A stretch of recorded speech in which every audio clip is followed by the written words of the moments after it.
Hello friends, welcome to सफलता मंत्र। दोस्तों, आप सभी के लिए पूरी तैयारी के लिए हम बहुत ही अच्छे ढंग से आपके लिए क्वेश्चंस लेकर आते हैं। पूरी आपकी यूपी टेट, सुपर टेट व अन्य एग्जाम्स की तैयारी कराई जा रही है। तो दोस्तों, उसी सीरीज में आगे बढ़ते हुए आज आपको पर्यावरण अध्ययन और जीएस के कुछ इंपॉर्टेंट क्वेश्चंस लेकर आए हैं। कुछ टॉप 20 क्वेश्चंस आपको मिलेंगे।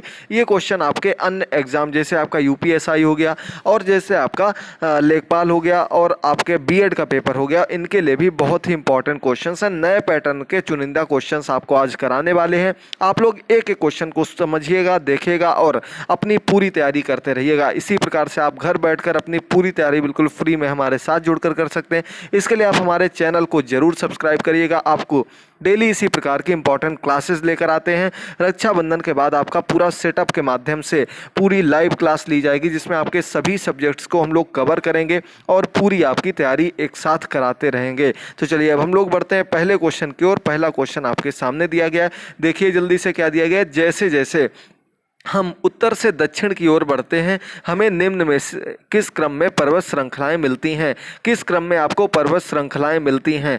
सतपुड़ा, धौलाधार, विंध्य या फिर शिवालिक। ये आपको चार ऑप्शंस दिए गए, इनका सही क्रम आपको चूज करना है।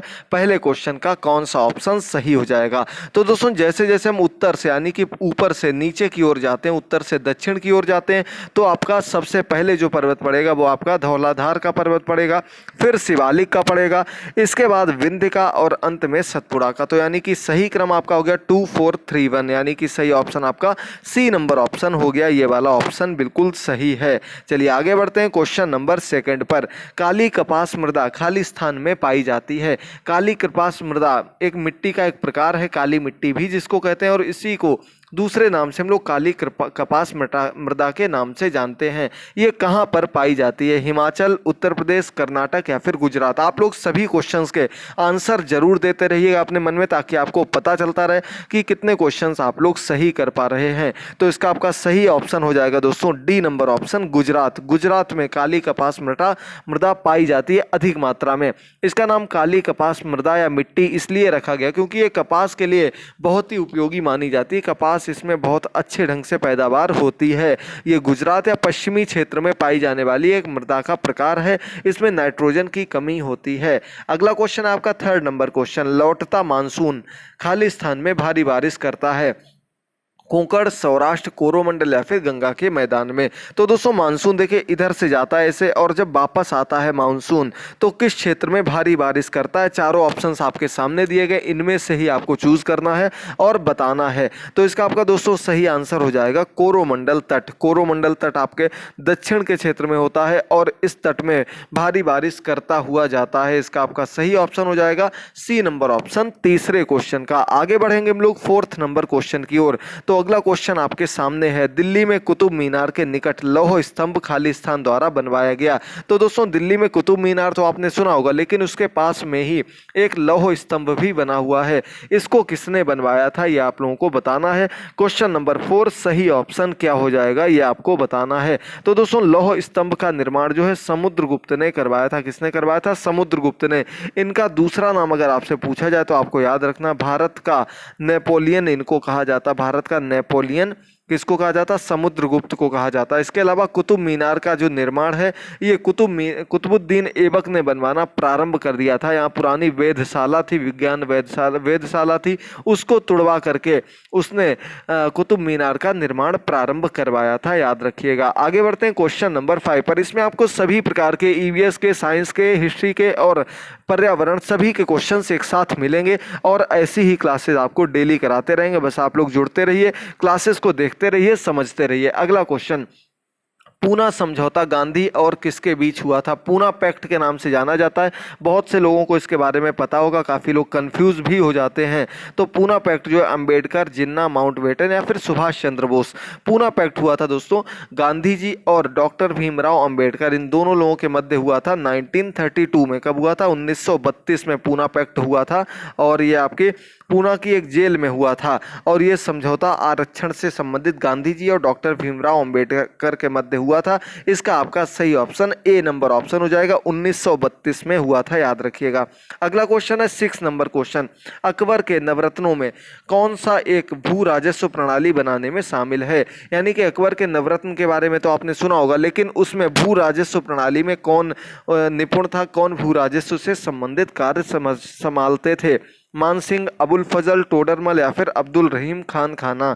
तो दोस्तों अकबर के नवरत्नों में टोडरमल, आपने नाम बहुत सुना होगा। ये क्वेश्चन दूसरे रूप में भी पूछ दिया जाता कि टोडरमल किसके नवरत्न थे, तो ये अकबर के नवरत्नों में से एक थे और इनका भू पैमाइश या भू राजस्व का जितना भी कार्य था वो टोडरमल के अंतर्गत आता था। ये इस कार्य को करते थे। सी नंबर ऑप्शन सही हो जाएगा। आगे बढ़ते हैं क्वेश्चन नंबर 7 पर। बहुत अच्छा क्वेश्चन है, थोड़ा कंफ्यूजिंग क्वेश्चन है।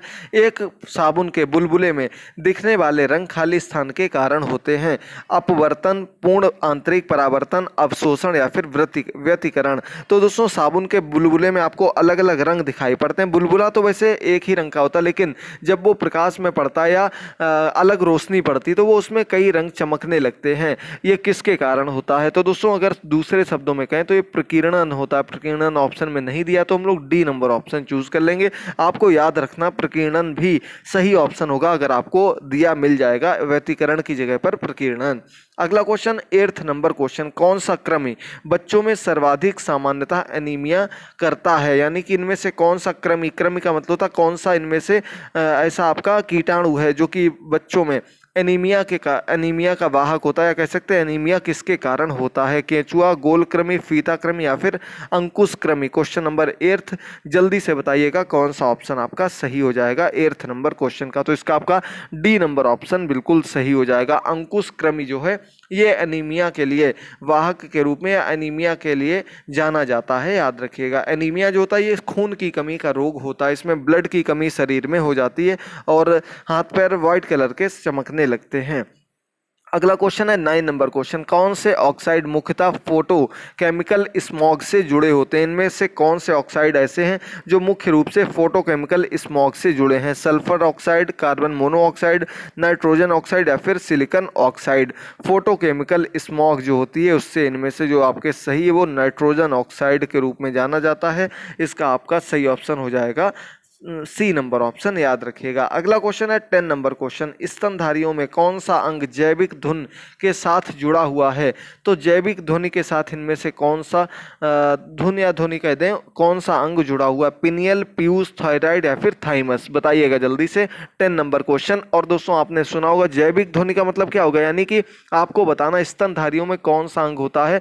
तो जैविक ध्वनि का मतलब सीधे सीधे कान से संबंधित है और वाह्य कान होते हैं, आपको पता होगा सभी स्तन में। और पिनियल ग्रंथियां कह सकते हैं एक प्रकार से ग्रंथि होती जो कि सुनने में मददगार होती। इसका आपका सही ऑप्शन ए नंबर ऑप्शन हो जाएगा। पिनियल ये आपकी जैविक धुन से संबंधित है, ये आपको धुन को समझने में मदद करती है। अगला आपका क्वेश्चन नंबर 11 आपके सामने है। अप्रत्यक्ष करों को खाली स्थान माना जाता है। अप्रत्यक्ष कर जो होते हैं वो प्रगतिशील, प्रतिगामी, दोनों या इनमें से कोई नहीं, किस प्रकार के होते हैं? तो दोस्तों प्रत्यक्ष कर वे होते हैं जो आपको सीधे सीधे न लेकर किसी घुमा फिराकर किसी अन्य माध्यम से लिए जाते हैं। यानी कि एक आपका इनकम टैक्स डायरेक्टली जो लोग जॉब अब करते हैं वो भरते हैं, दूसरा घुमा फिराकर सरकार की तरफ से जब कोई कर लिया जाता है अप्रत्यक्ष रूप से बिना आपके सामने देखे हुए, तो वो आपके अप्रत्यक्ष कर में आ जाता है और ये प्रतिगामी होते हैं। इसका आपका सही ऑप्शन हो जाएगा बी नंबर ऑप्शन। अगला क्वेश्चन नंबर 12। प्रधानमंत्री मुद्रा योजना खाली स्थान से संबंधित है। प्रधानमंत्री मुद्रा योजना जो है किससे संबंधित है? बैंकिंग से, कृषि से, गरीबी घटाने से या फिर उद्योगों से। Question number 12। और ये मुद्रा योजना है ये आपको लोन देने से संबंधित है। और लोन किसको? उद्योगों के लिए, एमएसएमई या फिर बड़े उद्योगों, इन सभी के लिए लोन प्रोवाइड कराने के लिए प्रधानमंत्री मुद्रा योजना का शुभारंभ किया गया था। अगला क्वेश्चन आपका कंप्यूटर से भी संबंधित दिया गया है कि माइक्रोसॉफ्ट वर्ड में Ctrl+Z कमांड खाली स्थान के लिए प्रयुक्त होती है। इंपॉर्टेंट क्वेश्चन है। Ctrl+Z, CTRL+Z आपने देखा होगा, ये किसके लिए प्रयोग करते हैं?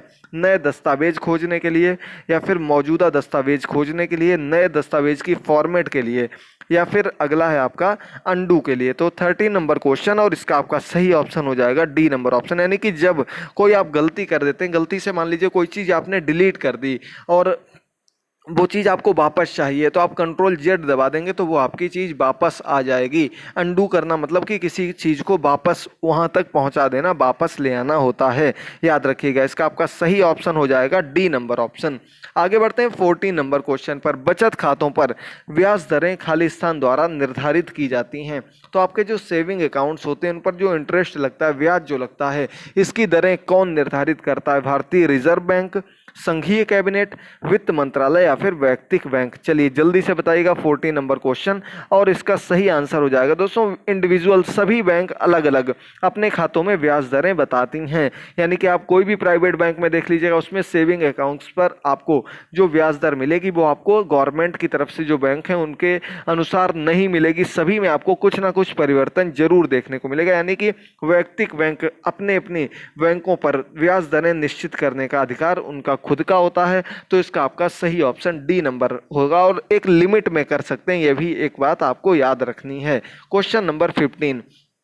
बंदी प्रत्यक्षीकरण रिट जारी करने की शक्ति खालिस्तान में निहित होती है? सर्वोच्च न्यायालय में, उच्च न्यायालय में, जिला सत्र न्यायालय में या फिर ए और बी दोनों में? तो दोस्तों बंदी प्रत्यक्षीकरण रिट, बंदी को प्रत्यक्ष यानी कि बंदी को प्रस्तुत करने के लिए जो रिट दायर की जाती है, ये शक्ति किस में निहित होती है? तो इसका आपका सही ऑप्शन हो जाएगा दोस्तों ए और बी दोनों के लिए। सर्वोच्च न्यायालय, उच्च न्यायालय दोनों के पास ये अधिकार होते हैं। इसका आपका डी नंबर ऑप्शन सही हो जाएगा। राज्य के लिए उच्च में, और जब कोई अन्य बड़ा केंद्र का मामला हो या फिर बड़े स्तर का उच्च न्यायालय से जो मामला ना निपट पा रहा हो, वो आपके सर्वोच्च न्यायालय से रिट दायर की जा सकती है। ये शक्ति इन दोनों न्यायालयों के पास मौजूद होती है। बहुत अच्छा क्वेश्चन है। अगला बताइएगा, समझ कर आंसर करिएगा। मोहिनी अट्टम किस राज्य का नृत्य है?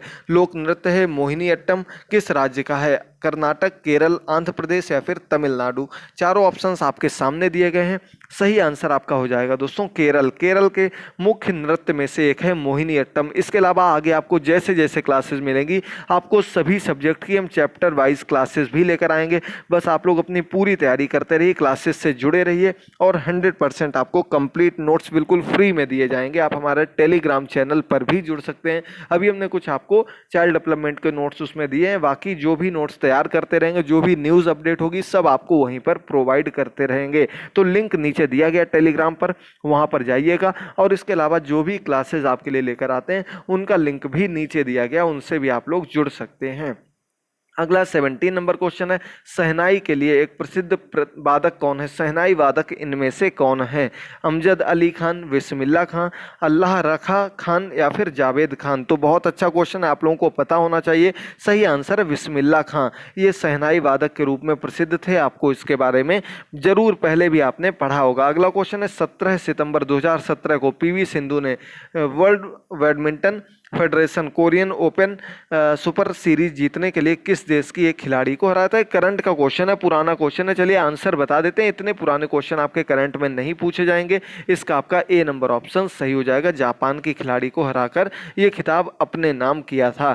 और अगला क्वेश्चन आपका, मालाबार नौसेना अभ्यास में भारत यूएसए के साथ एक और देश जो शामिल हुआ था, वो कौन सा देश था? फ्रांस, यूके, ऑस्ट्रेलिया या फिर जापान? आज आपके कम से कम समय में सभी क्वेश्चंस कंप्लीट कराए हैं। ऐसी ही क्लासेस आपको आगे भी देते रहेंगे। बस आप लोग क्लासेस को अच्छे से देखते रहिए, अपनी पूरी तैयारी करते रहिए। कहीं भी अगर आपको कोई डाउट हो तो आप हमसे डायरेक्टली संपर्क कर सकते हैं।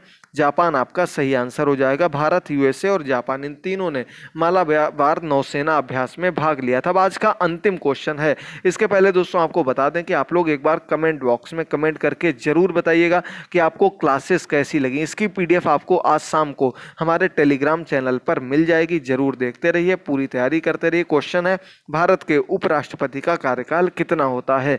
बहुत ही इजी क्वेश्चन है, 20 नंबर क्वेश्चन। इसमें आपको ऑप्शन की भी जरूरत नहीं, 5 वर्ष का कार्यकाल होता है।